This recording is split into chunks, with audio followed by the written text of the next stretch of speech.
Hello hi అండి, welcome to natural village talks. ఈరోజైతే మా యొక్క పొలంలో ఉన్నటువంటి కంది చేను మీకు చూపిస్తున్నాను. ఫస్ట్ టైం మా ఛానల్ను చూస్తున్నటువంటి రైతన్నలైతే తప్పకుండా సబ్స్క్రైబ్ చేయండి.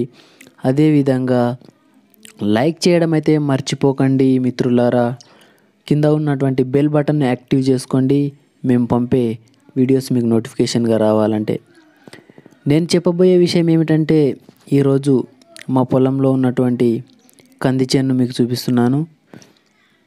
చాలామంది ఈసారి అయితే వర్షాలకు దెబ్బతినడం వల్ల రైతులైతే చాలామంది నష్టపోవడం అయితే జరిగింది.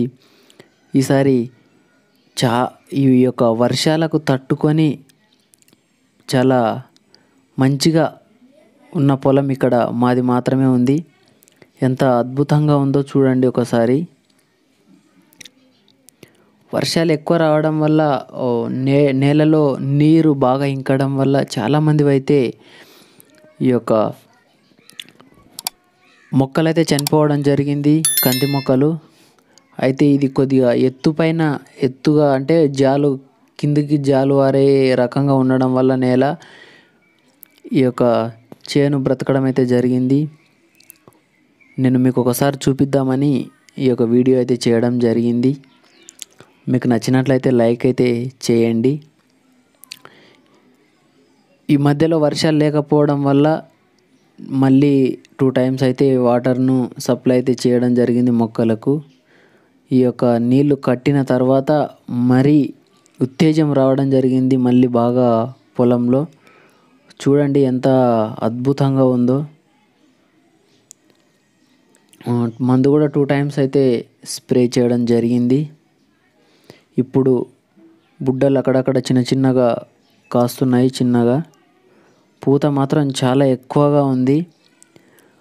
మళ్ళీ మందు కొడదామంటే అసలు లోపలికి వెళ్ళడానికి కూడా సందు లేనట్లు 2 కలిసిపోయినాయి, అవతల సాలు యువతల సాలు.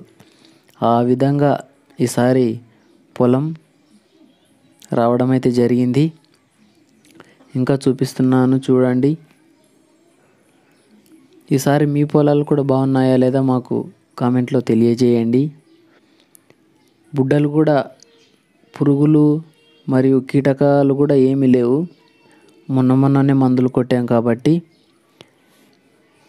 ఈసారి నాకు తెలిసి కందుల రేట్లు బాగానే ఉంటాయని అనుకుంటున్నాను. ఎందుకంటే చాలామంది రైతన్నలు ఈసారి వర్షాలు ఎక్కువగా పడడం వల్ల అందరి కంది చేనులు పాడవడం అయితే జరిగింది. గవర్నమెంటు ఈసారి ఎక్కువ రేట్లు పెట్టి కొనే అవకాశాలు ఉన్నాయి. ఎందుకంటే మొన్న కరోనా టైంలో పేదలకు ఈ యొక్క ప్రతి ఇంటికి కిలో కందిపప్పు అయితే ఇవ్వడం జరిగింది. కాబట్టి అప్పుడు ఇవ్వడం వల్ల గవర్నమెంట్లో ఉన్నటువంటి పప్పు ఖాళీ అవ్వడం అయితే జరిగింది. కాబట్టి ఈసారి నాకు తెలిసి 10,000 క్వింటాలు ఉండొచ్చు అనే అవకాశం అయితే ఉంది. మళ్ళీ అప్పటి వరకు అయితే చూద్దాం. నాకు తెలిసి ఈ నెల ఎండింగ్లో లేదా డిసెంబరు మొదటి వారంలో కూడా రైతు బంధు వచ్చే అవకాశాలు కూడా ఉన్నాయి. ఇప్పుడైతే బుడ్డలు బాగానే ఉన్నాయి. ఏం పురుగు కీటకనాశనలు అయితే ఏం ఆశించలేదు. చూడండి, మళ్ళీ వర్షాలు గిట్ల వస్తే మళ్ళీ దెబ్బతినే అవకాశం ఉంది. ఇప్పటికైతే ఏం వర్షాలు లేవు. మొన్ననే 2 టైమ్స్ అయితే వాటర్ సప్లై చేశాము. చూడండి, ఇంకా ఇటువైపు పూత పింజే బాగా